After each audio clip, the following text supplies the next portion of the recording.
तो हम लोग जब बात कर रहे थे कि प्राथमिक घटक, जिसे प्राइमरी हम लोग फैक्टर्स के नाम से जानते हैं, तो प्राइमरी फैक्टर के अंतर्गत हम लोग ये देखते हैं कि प्राथमिक क्षेत्र के अंतर्गत नेचर की चीज़ों को हम लोगों ने सम्मिलित किया था। फिर इसके बाद आता है द्वितीयक क्षेत्र। द्वितीयक क्षेत्र में हमने इंडस्ट्रियल क्षेत्र को इसको सम्मिलित किया, और इसमें क्या होता है कि हम उसका रूप या आकार चेंज करते हैं। थर्ड आपका था तृतीयक क्षेत्र। अब आता है कि भारत में एक फाइनेंशियल ईयर में जीडीपी की गणना हर 3 महीने में की जाती है। ऐसा नहीं आप समझ लीजिएगा कि पूरे साल की जीडीपी इकट्ठा काउंट की जाएगी, नो। आप क्वार्टरली क्या करते हैं, ये लोग क्या करते हैं, हर 3 महीने में डेटा को कलेक्ट कर लेते हैं और उस डेटा को लास्ट में ऐड करके पूरे देश की जीडीपी निकाल के दे देते हैं। तो हर 3 महीने, ये नेट जेआरएफ में पूछा भी गया था एक बार, तो थोड़ा सा इसको पर ज्यादा फोकस करिएगा, नोट डाउन करिएगा। ये गणना मुख्यतः 2 आधारों पर की जाती है। एक है कांस्टेंट प्राइस के आधार पर, जो आधार वर्ष को मानक रख करके होती है, और दूसरा होता है करंट प्राइस के आधार पर। तो करंट कांस्टेंट प्राइस और करंट प्राइस 2 आधार पर निकाली जाती है। अब आपका प्रश्न होता है सर क्यों निकाली जाती है? ताकि इन्फ्लेशन के कारण जो आपके जीडीपी में वृद्धि हुई है उसको हम कैलकुलेट कर सकें, ताकि हम रियल जीडीपी की तरफ जा सकें। इसलिए करंट प्राइस और जो हमारे पास कांस्टेंट प्राइस है उसके बीच के अंतर को कैलकुलेट करते हैं, ताकि रियल जीडीपी की हम गणना कर सकें। तो इसलिए हम बाजार मूल्य पर बात करते हैं और बेस ईयर पर जीडीपी की बात करते हैं।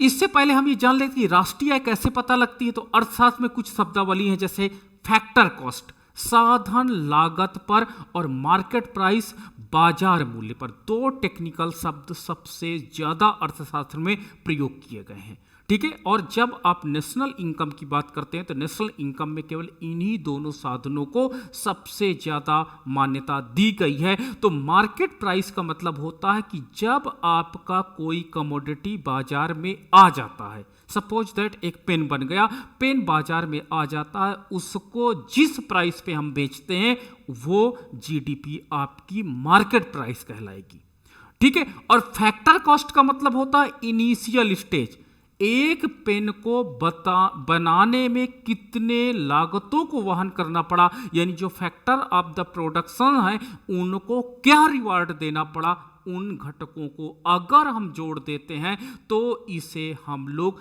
फैक्टर कॉस्ट पर जीडीपी की गणना कहते हैं। अब अंतर क्या होता है? अंतर देखो इसमें यही होता है कि एक होती है पेन की बनाने की लागत, प्रारंभिक लागत।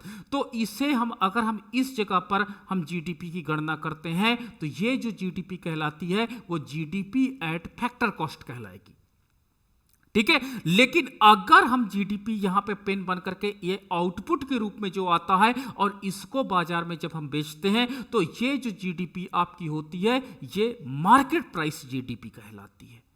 बस फैक्टर कॉस्ट और मार्केट प्राइस में अंतर यह होता है कि इसमें इन्फ्लेशनरी इफेक्ट पाया जाता है और जो रियल जीडीपी से हमको दूर कर देता है। तो फैक्टर कॉस्ट का मतलब होता है उत्पादन के जितने साधन एक उत्पादन की प्रक्रिया में लगे हैं, all the factor of production included in the क्या होता है प्रोडक्शन प्रोसेस, उनको जो रिवार्ड मिलता है उस रिवार्ड को अगर हम जोड़ देंगे तो हमें जीडीपी एट फैक्टर कॉस्ट प्राप्त हो जाएगी। सपोज दैट हमारे पास फैक्टर क्या होते हैं कि लेबर होता है और लेबर का रिवार्ड क्या होता है, वेज होता है। लेबर को हम रिवार्ड के रूप में क्या देते हैं, वेज देते हैं। तो एक पेन को बनाने में जितने लेबर लगे हैं उनकी वेज को आप काउंट कर लीजिए।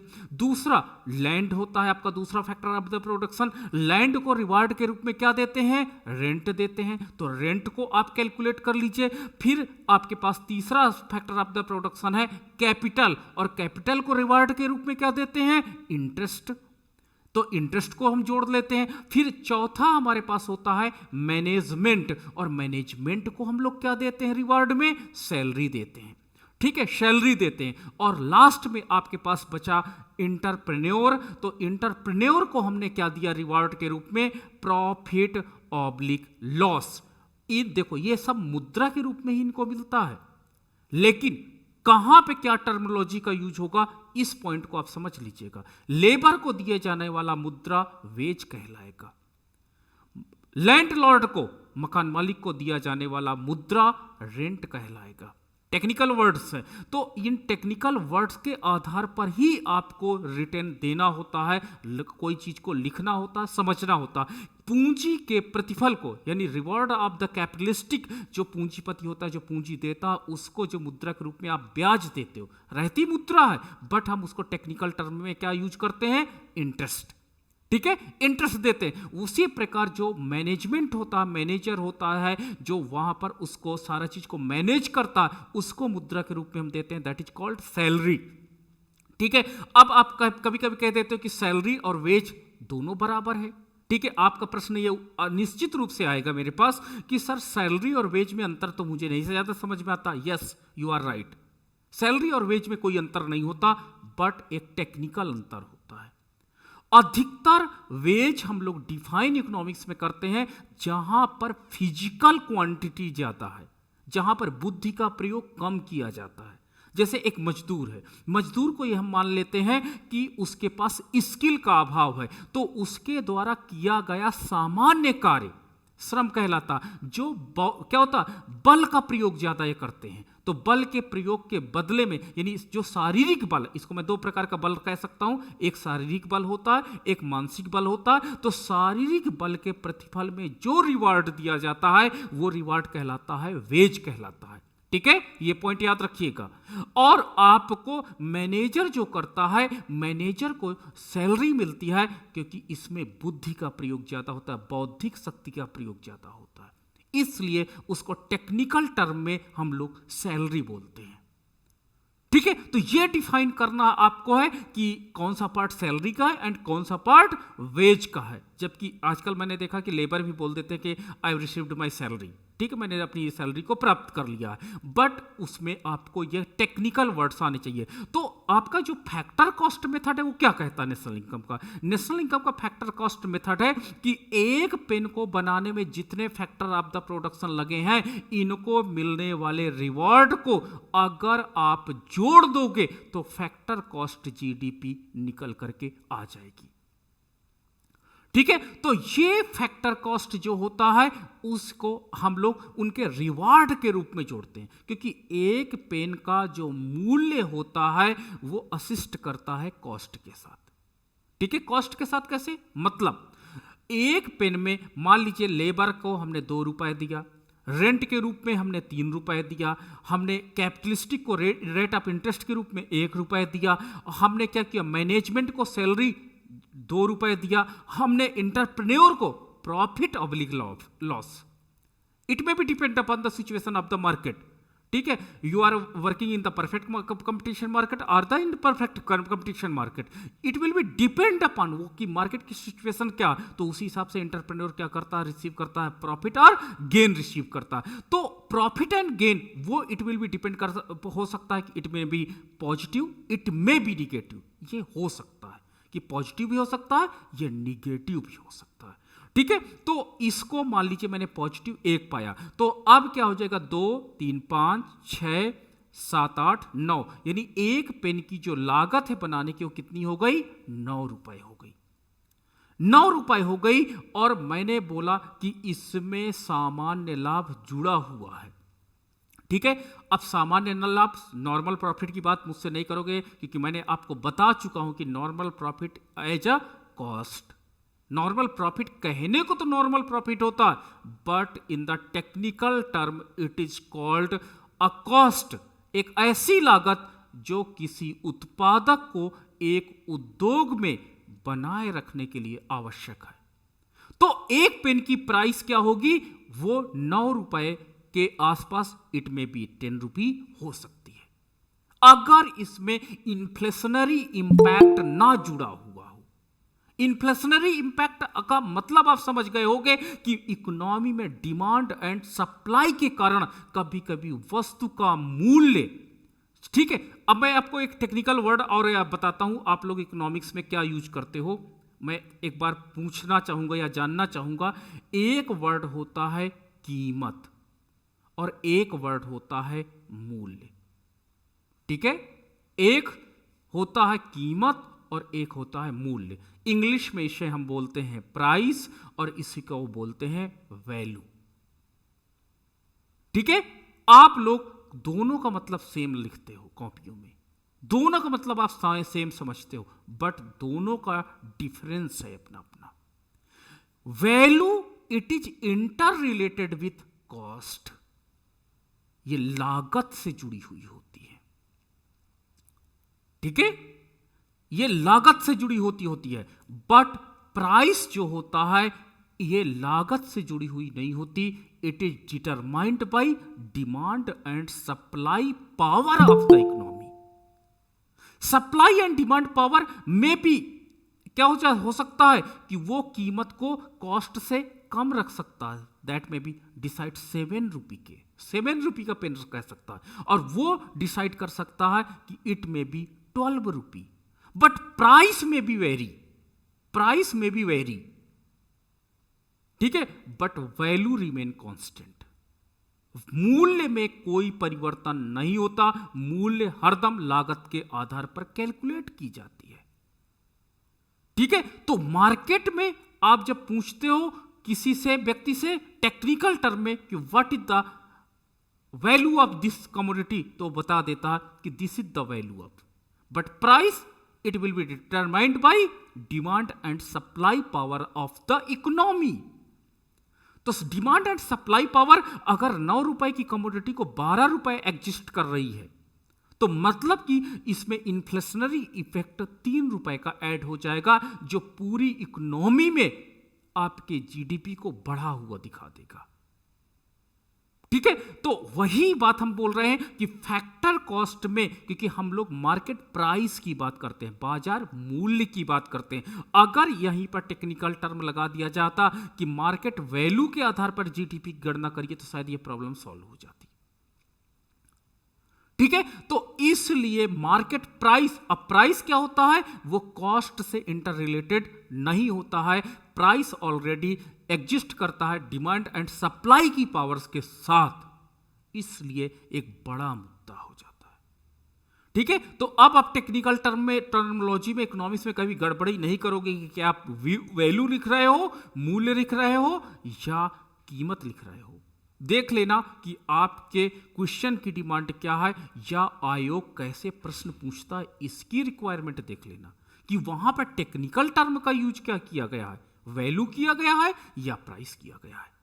ठीक है, तो मैंने बोला कि जो फैक्टर कॉस्ट एनालिसिस होती है इकोनॉमिक्स में जीडीपी को कैलकुलेट करने के लिए, तो वो जितने फैक्टर ऑफ द प्रोडक्शंस होते हैं, इनके मिलने वाले रिवॉर्ड को ही जोड़ देते हैं, और जो इसमें इन्फ्लेशनरी इंपैक्ट आता है, ठीक है, इस जिसके कारण जीडीपी कभी कभी आपको बढ़ी हुई लगती है और जिसके कारण जीडीपी कभी कभी आपको घटी हुई लगती है, वो इंपैक्ट अब आपको नहीं दिखाई पड़ता है फैक्टर कॉस्ट के अंदर। अभी मैं और बताऊंगा फैक्टर कॉस्ट को, आगे और डीपली लेकर चलूंगा।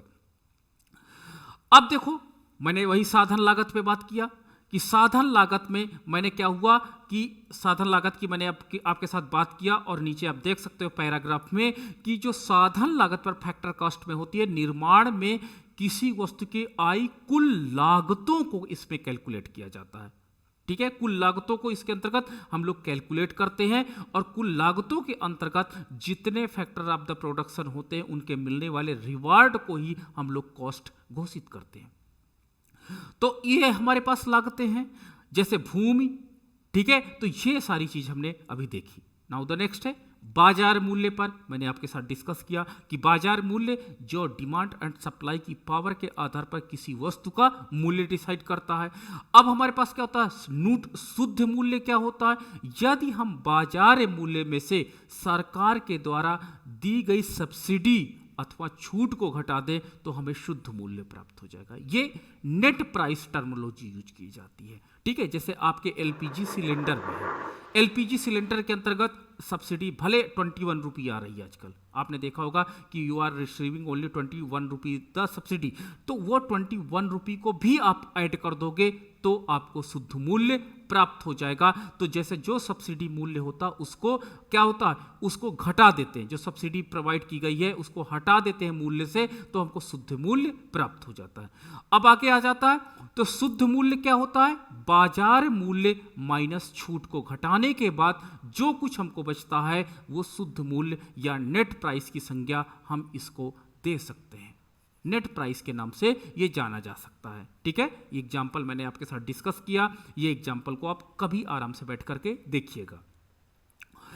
अब किसी देश के जीडीपी में बाजार मूल्य पर जोड़ा जाता है तो इसकी तुलनात्मक वृद्धि या कमी प्रतिशतता पिछले जीडीपी से की जाती है। जैसे आपने देखा होगा कि हमारी इकोनॉमी की जो जीडीपी है वो कितनी आगे बढ़ रही है, कितनी पीछे है। ठीक है, तो हम क्या करते हैं, पिछली जीडीपी मान लीजिए हमारी 1000 रुपए थी, तो वर्तमान में अगर 50 रुपए का अधिक उत्पादन हुआ तो कुल जीडीपी कितनी हो गई, 1050 रुपए। तो हमारी पुरानी जीडीपी से नई जीडीपी कितनी बढ़ गई, 50 रुपी। तो 50 रुपी को परसेंटेज में कन्वर्ट करेंगे तो ये कितना हो जाएगा, ये 5% में कन्वर्ट हो जाएगा। तो हम कहेंगे कि हमारी जीडीपी की जो ग्रोथ रेट है वो 5% एनुअल चल रही है। ठीक है, तो पिछली जीडीपी से ही कंपेयर किया जाता है, और कभी कभी क्या होता है कि हम बेस ईयर जीडीपी से भी कंपेयर करते हैं, बेस ईयर जीडीपी से। ठीक है, ये पॉइंट आप नोट करिएगा। आगे है आपका डेप्रिसिएशन, जो टेक्निकल टर्मिनोलॉजी यूज होती है, किसी वस्तु के मूल्य में आई कमी या उसके मूल्य में घिसावट को उस वस्तु के मूल्य ह्रास को दर्शाता है। ठीक है, डेप्रिसिएशन का मतलब होता है कि जब कोई कमोडिटी मार्केट में चलती है तो उसके परिणाम स्वरूप उसमें घिसावट आती है, और उस घिसावट को हम लोग डेप्रिसिएशन की वैल्यू देते हैं। लेकिन ये आवश्यक नहीं कि वो वस्तु चले। सपोज दैट एक 10,000 की मैं बाइक लेता हूं और वो 10,000 की बाइक का जो लाइफ साइकिल है वो 10 ईयर है, तो यानी इसका मतलब होता है कि ये बाइक में 1000 रुपये पर ईयर की घिसावट होगी। 1000 रुपये पर ईयर की घिसावट इसके साथ संभव है। तो ये पॉइंट आपको क्या होता है कि जरूरी नहीं कि वो चलने पर ही घिसावट आए, अन्य कई रीजन से भी इसमें घिसावट पॉसिबल है। अगला है निफा। निफा को क्या कहते हैं, नेट इनकम फ्रॉम एब्रोड। ये मैं टेक्निकल टर्म है जो न्यूज़पेपर में बड़े पॉपुलर होते हैं, उनको मैं आपके साथ डिस्कस कर रहा हूं। निफा, नेट इनकम फ्रॉम एब्रोड। मैंने बोला था आपके साथ जीएनपी के अंतर्गत कि जीएनपी के अंतर्गत जो नीफा होता है वो उसका मान बहुत इंपॉर्टेंट रखता है। जब हम किसी देश के जीडीपी में नीफा के मान को इंक्लूड या एक्सक्लूड करते हैं तो उसके आधार पर हम जीएनपी की गणना कर सकते हैं। तो अर्थात बाहर से प्राप्त हुआ शुद्ध आय या किसी देश में उसके देशवासियों द्वारा विदेश से आई आय तथा उसके देश में रहने वाले विदेशियों द्वारा विदेश भेजी गई आय का अंतर नीफा कहलाता है। ठीक है, नीफा बहुत इंपॉर्टेंट होता है कि हमारे देश के लोग अमेरिका, यूरोप जहां पर हैं वहां पर कुछ ना कुछ अर्निंग कर रहे हैं। अर्निंग करके अगर वहीं उड़ा दे रहे हैं, हमारे देश नहीं भेज रहे हैं, तो हमसे कोई मतलब नहीं। लेकिन अगर वो पैसे कमाने के बाद अपने देश को भेज रहे हैं तो कहीं ना कहीं हमारी जीएनपी में वृद्धि करेगी। और उसी प्रकार अगर हमारे देश में विदेशी रहते हैं, हमारे देश में विदेशी रहते हैं और वो अपने देश में अर्निंग करते हैं और अपने देश से इनकम को अब्रॉड भेजते हैं, तो निश्चित रूप से हमारे जीएनपी में निगेटिव इम्पैक्ट उसका पड़ने वाला है। तो ये पॉइंट आपको इंपॉर्टेंट होगा कि नीफा का मान भी आपको कैलकुलेट करना आना चाहिए और इस फैक्टर को भी ध्यान देना पड़ेगा। तो नीफा क्या हुआ, विदेशों से आया धन और देश से बाहर गया धन। ठीक है, इन दोनों को अंतर नीफा कहलाता है। आगे है आपका एनआईटी, जिसे कहते हैं नेट इनडायरेक्ट टैक्स, अर्थात शुद्ध अप्रत्यक्ष कर वो होता है जो सरकार द्वारा प्रदत्त छूट को हटाने के बाद सरकार को प्राप्त होता है। ठीक है, यानी अप्रत्यक्ष कर में से वो जो जितना छूट देता है, इनडायरेक्ट टैक्स में क्या होता है ना, गवर्नमेंट कभी कभी छूट देती है कि चलो डिस्काउंट चल रहा है, तो वो आपका नेट इनडायरेक्ट टैक्स होता है। क्यों? क्योंकि सरकार ने जब छूट दे दिया तो सरकार को लॉसेस होने लगे, अब सरकार उतना इनकम नहीं प्राप्त कर रही है, तो वो हमारे पास एनआईटी या नेट इनडायरेक्ट टैक्स के अंतर्गत कैलकुलेट किया जाता है। नाउ द नेक्स्ट है तो अभी तक चर्चित सभी चीजों को जीडीपी में जोड़कर घटाकर राष्ट्रीय आय निकाला जाता है। चलिए आगे हम और पॉइंट को समझने का प्रयास करते हैं कि जीडीपी के अंतर्गत या जीएनपी को कैसे कैलकुलेट करते हैं। तो अब हम देखते हैं जीएनपी एट, आपके पास क्या होता है, जीएनपी एट एमपी में क्या होता है कि GDP plus Nipah, net income from abroad. तो देखो जीएनपी एट मार्केट प्राइस में जो हम लोग क्या करते हैं, जीडीपी एट मार्केट प्राइस में नीफा को हम लोग क्या करते हैं, ऐड कर देते हैं। तो इस प्रकार हमको बाजार मूल्य पर शुद्ध राष्ट्रीय उत्पाद, लेकिन इसमें से अगर हम डेप्रिसिएशन को माइनस कर दिए, इसमें से अगर हम डेप्रिसिएशन को माइनस कर देंगे तो हमें एनएनपी प्राप्त हो जाएगा। मतलब हम क्या कह सकते हैं कि जो जीडीपी हमारी थी मार्केट प्राइस में, उसमें से अगर हमने विदेशों से प्राप्त x माइनस एम को जोड़ दिए तो हमारे पास क्या हो जाता है, जीएनपी प्राप्त हो जाता है, और ये हमारा मार्केट प्राइस पर ये एनपी होगा। और इस जीएनपी में से अगर हम लोगों ने क्या किया, डेप्रिसिएशन को माइनस कर दिया, तो डेप्रिसिएशन को माइनस करने के बाद एनएनपी हमको प्राप्त हो जाएगा। ठीक है, तो एनएनपी जो होगा ये भी मार्केट प्राइस होगा, क्योंकि जीएनपी जो हमारी थी वो मार्केट प्राइस पर हमने कैलकुलेट किया था। अब हम इसी प्रकार क्या करते हैं कि यदि एनएनपी मार्केट प्राइस है, इसमें से नेट इनडायरेक्ट टैक्स को हटा दे तो हमें एनएनपी जो फैक्टर कॉस्ट होता, साधन लागत पर शुद्ध राष्ट्रीय आय प्राप्त हो जाती है। तो इसमें नेट इनडायरेक्ट टैक्स को माइनस करने के बाद हमको क्या होता है कि मार्केट प्राइस में, ध्यान से देखना, कभी कभी एग्जाम में एक बार प्रश्न पूछा जाता है कि क्या मार्केट प्राइस एनएनपी से, जीएनपी से, जीडीपी से हम फैक्टर कॉस्ट पर आ सकते हैं? यस, आ सकते हैं। कैसे? नेट इनडायरेक्ट टैक्स को नेशनल, जो आपका नेट नेशनल प्रोडक्ट है, उसमें से आप अगर माइनस कर दोगे तो आपको एनएनपी फैक्टर कॉस्ट मिल जाएगा। या हम कह सकते हैं कि NNP market price equal to NNP factor cost plus NIT. तो ये भी फार्मूला बन जाता है, और एग्जाम में सबसे ज्यादा ये परेशान बच्चों को किया है। उनको पता ही नहीं था कि फैक्टर कॉस्ट से मार्केट प्राइस में कैसे है। अब देखो एक बात आप इमेजिन करो, जो प्रोडक्ट आप खरीदते हो वो महंगे कैसे हो जाते हैं। एक पेन है, उसकी लागत 9 रुपए है, ये मार्केट में जब आता है तो इस पे टैक्स लग जाता है। कौन सा टैक्स लग जाता है? इनडायरेक्ट टैक्स लगता है। ठीक है, तो प्राइस बढ़ने का रीजन क्या हो जाता है? इनडायरेक्ट टैक्स का लग जाना। तो वही इनडायरेक्ट टैक्स को तो हम माइनस कर रहे हैं यहां पर। तो मार्केट प्राइस में अगर हम उस इनडायरेक्ट टैक्स को हटा दें तो फैक्टर कॉस्ट के बराबर हो जाएगा। तो यानी एक बात तो हो गई कि चाहे तो हम नेशनल इनकम मार्केट प्राइस पे कैलकुलेट करें, बस इकोनॉमी में जितने टाइप के इनडायरेक्ट टैक्स लगाए जा रहे हैं, अगर उन सारे इनडायरेक्ट टैक्स को माइनस कर दिया जाए तो फैक्टर कॉस्ट में हमको चाहे तो जीडीपी प्राप्त हो जाएगी, चाहे तो जीएनपी प्राप्त हो जाएगी, चाहे तो एनएनपी प्राप्त हो जाएगी। यानी मार्केट में जब प्रोडक्ट आता है तो उसमें कई प्रकार के इनडायरेक्ट टैक्स लग जाते हैं। ठीक है, आपका जो पेट्रोल है, पेट्रोल में मैं आपको बता दूं 27 प्रकार के इनडायरेक्ट टैक्स लगते हैं, तब जाकर के पेट्रोल का दाम 94 रुपए है पर लीटर चल रहा है। 27 टाइप्स के टैक्स लगते हैं। ठीक है, अब ये मत पूछ लेना सर कि वो टैक्स का नाम गिनाइए, वो आप होमवर्क करोगे कि कितने प्रकार के टैक्स लगते हैं पेट्रोल पर। अगर ये 27 प्रकार के टैक्स हट जाएं तो शायद ये पेट्रोल का दाम घट करके 30 या 40 रुपए में आ जाएगा पर लीटर में। तो कहीं ना कहीं जो 30 या 40 रुपए का लीटर का पेट्रोल आता है, उस पेट्रोल के दाम को हम फैक्टर कॉस्ट ठीक तो कहते हैं। इनडायरेक्ट टैक्स इंक्लूड होने के बाद वो मार्केट प्राइस में जब कन्वर्ट होता है तो वो 94 में कन्वर्ट हो जाता है। तो फैक्टर कॉस्ट और मार्केट प्राइस के बीच का जो गैप है वो इनडायरेक्ट टैक्स का रोल है। ये पॉइंट याद रखिएगा। इस दुनिया में हर व्यक्ति टैक्स के दायरे में बंधा हुआ है। ठीक है, जरूरी नहीं कि you are not coming in the direct tax slab तो आप कह रहे हो कि मैं कोई टैक्स के दायरे में नहीं आता हूं, बट आप माचिस की तीली, जो आप माचिस खरीदते हो, उससे लेकर के जितने प्रोडक्ट आप खरीदते हो उन पर आप टैक्स पेमेंट करते हो। तो एवरी पर्सन या every citizen of the India वो टैक्स पेयर है, वो टैक्स का भुगतान करता है।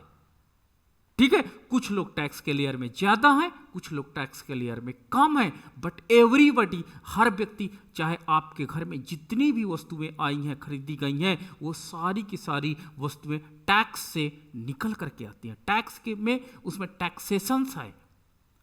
तो वही जो फैक्टर कॉस्ट हमारी है और मार्केट प्राइस का जो गैप है, इसके बीच का जो ब्रिज बनता है वो इनडायरेक्ट टैक्स बनाता है। ये पॉइंट आपका इंपॉर्टेंट है। इनडायरेक्ट टैक्स का मान जितना ज्यादा होगा, इन दोनों के बीच का जो इंटरवल होगा, NNP eight factor cost, NNP eight market price, उतना ज्यादा इसके बीच का इंटरवल भी जनरेट होगा। तो ये पॉइंट आपका इंपॉर्टेंट है। अब देखिए, अब हम देखते हैं कि साधन लागत पर प्राप्त किसी, ध्यान से देखना इस पॉइंट को, इंपॉर्टेंट है, बहुत केयरफुली देख लेना। आपसे लोग रास्ते में, ट्रेन में जरूर पूछ लेते हैं। साधन लागत पर प्राप्त किसी देश की शुद्ध राष्ट्रीय आय, ठीक है, नेट नेशनल प्रोडक्ट, एनएनपी, उस देश की राष्ट्रीय आय कहलाती है। राष्ट्रीय आय की डिफिनेशन पूछी जाए तो आप जीडीपी, जीएनपी की कहानी नहीं सुनाओगे उस व्यक्ति को, डायरेक्ट उसको टेक्निकल टर्म में बोल दीजिएगा कि जो हमारे पास फैक्टर कॉस्ट के रूप में एनएनपी होती है, वही नेशनल इनकम होती है। ठीक है, ये इंटरव्यू के लिए बहुत इंपॉर्टेंट होता है। NNP eight factor cost is called national income, राष्ट्रीय आय कहलाती है। आप ये नहीं बताओगे, नहीं तो आप जीडीपी की डिफिनेशन सुनाओगे, जीएनपी की, जीएनपी की डिफिनेशन सुनाओगे, ये सब नहीं किया जाएगा आपके द्वारा। आपके द्वारा केवल फैक्टर कॉस्ट पर प्राप्त एनएनपी हमारी क्या कहलाती है? नेशनल इनकम कहलाती है। ये आपकी फाइनल डिफिनीशन हो गई। क्यों? क्योंकि फैक्टर कॉस्ट में हमने क्यों कैलकुलेट किया? इसमें इन्फ्लेशनरी इंपैक्ट बिल्कुल ना रहे, इसलिए हम ऐसा करते हैं। नाउ द नेक्स्ट है, इस प्रकार हम किसी देश की राष्ट्रीय आय की गणना करते हैं तो उसमें भारत में केंद्रीय सांख्यिकी कार्यालय इसके लिए उत्तरदायी है। जो सीएसओ है, यही नेशनल इनकम के डेटा को कलेक्ट करता है और उसके आधार पर ये जो बेस ईयर का डिसीजन होता है, ये भी यही डिसाइड करता है बेस ईयर कब चेंज करना है और बेस ईयर को कैसे रखना। बेस ईयर पे बहुत बड़े बड़े लेक्चर हुए। बेस ईयर आज भी एक कंफ्यूजन जनरेट करने वाला टर्मिनोलॉजी है। आपको लगता है कि बेस ईयर बहुत सिंपल चीज होती है। बेस ईयर वो ईयर होता है जहां से हम जीडीपी की ग्रोथ रेट को मेजरमेंट करते हैं। आपका आधार अगर गलत हो जाएगा तो आपके देश की जीडीपी की ग्रोथ रेट का मेजरमेंट स्केल गड़बड़ा जाएगा। इसलिए बेस ईयर का डिसीजन केंद्रीय सांख्यिकी कार्यालय करता है, विभिन्न सूचियों के आधार पर इनकी गणना करता है। आरबीआई गवर्नर शशिकांत दास ने 22 मई 2020 को मीडिया ब्रीफिंग के दौरान अनुमान जताते हुए कहा कि 2020-21 में जीडीपी निगेटिव जा सकती है, यानी जो बेस ईयर रखा गया उससे कम हो सकती है। ठीक है, उन्होंने कहा कि 2020-21 में जीडीपी ग्रोथ रेट निगेटिव रहने के अनुमान है। 2017 के अनुसार भारतीय अर्थव्यवस्था मानक मूल्यों के आधार पर विश्व की 5वीं सबसे बड़ी ट्रिलियन यानी 3.2 ट्रिलियन की अर्थव्यवस्था बन गई है।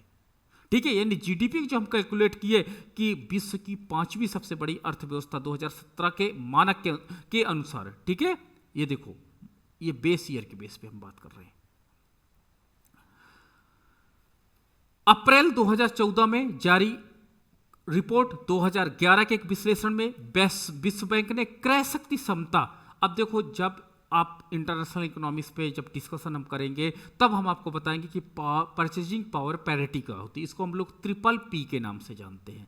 PPP के आधार पर भी आपके देश के जो रैंकिंग होती है वह कैलकुलेट की जाती है। ठीक है, तो भारत को तीसरी सबसे बड़ी अर्थव्यवस्था में इस पे करते हैं परचेजिंग पावर के बेस पे।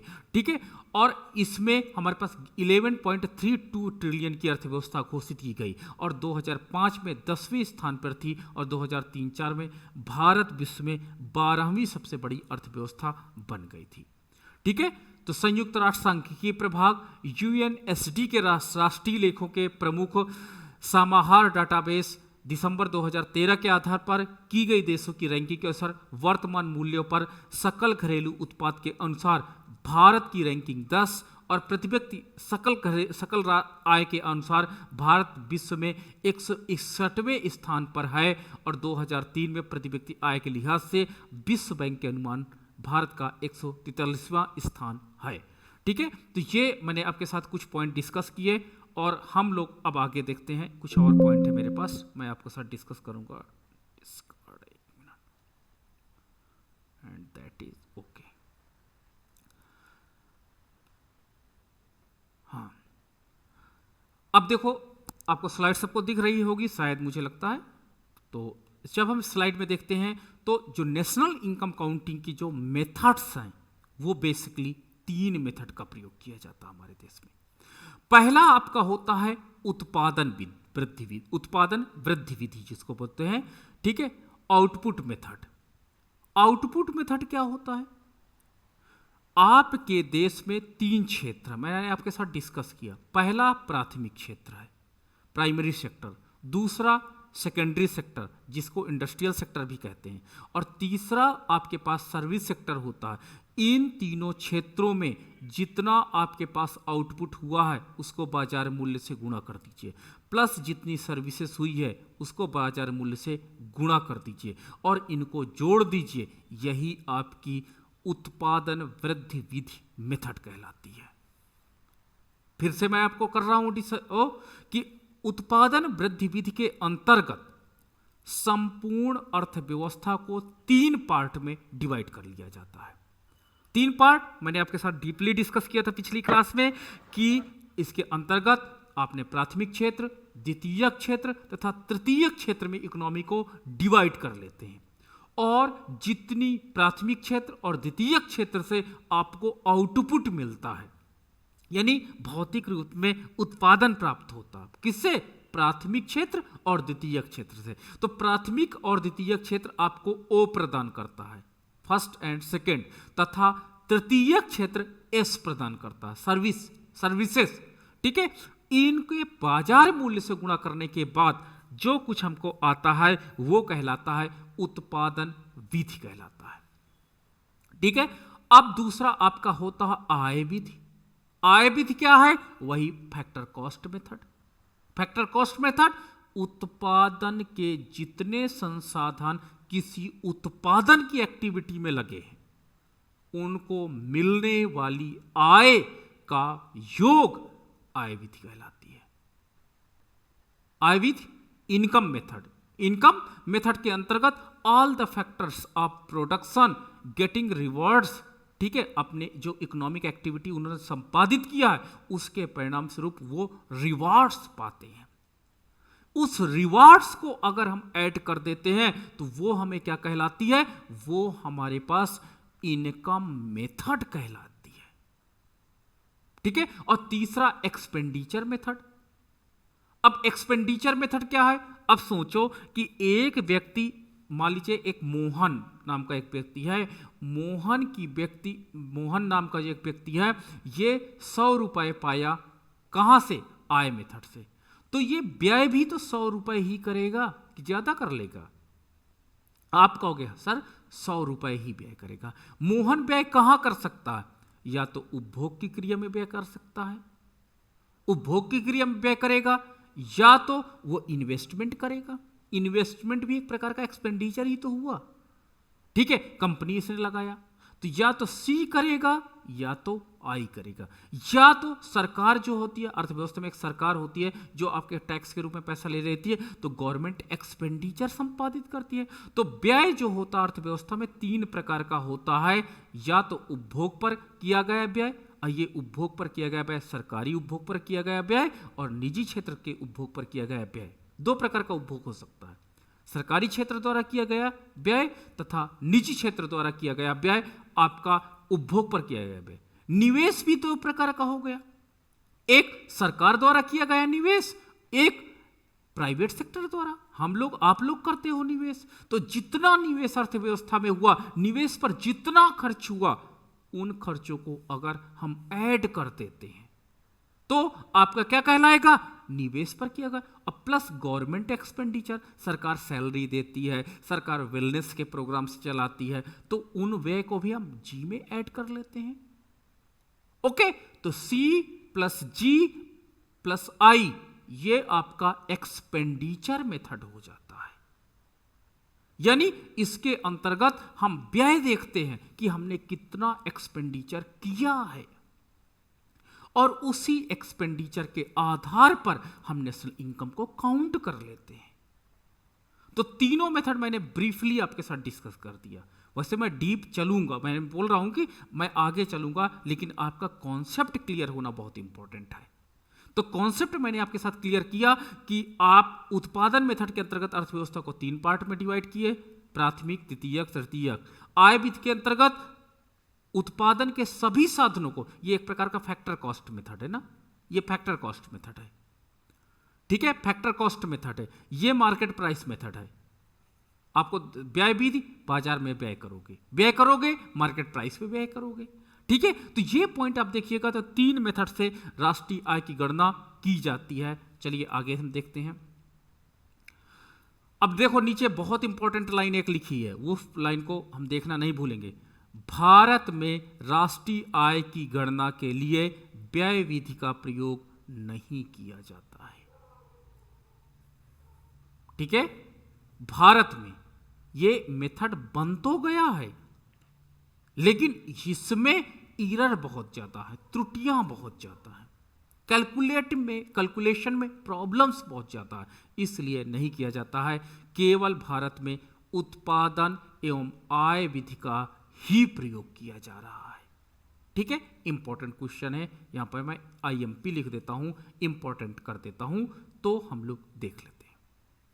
नाउ द नेक्स्ट है, वही उत्पादन विधि को डीपली डिफाइन किया गया। उत्पादन विधि के अंतर्गत अर्थव्यवस्था को 3 पार्ट में डिवाइड कर लिया जाता है, और 3 पार्ट में ये 2 पार्ट होते हैं। यहाँ से हमको आउटपुट मिलता है, और इस आउटपुट को प्राइस से मल्टीप्लाई कर देते हैं, और यहाँ पर तृतीयक क्षेत्र होता है, और तृतीयक क्षेत्र में हम लोग सर्विसेज करते हैं, और सर्विसेज को प्राइस से मल्टीप्लाई कर देते हैं। तो इस प्रकार हमें इन दोनों को जोड़ने पर हमको GDP प्राप्त हो जाती है, ठीक है।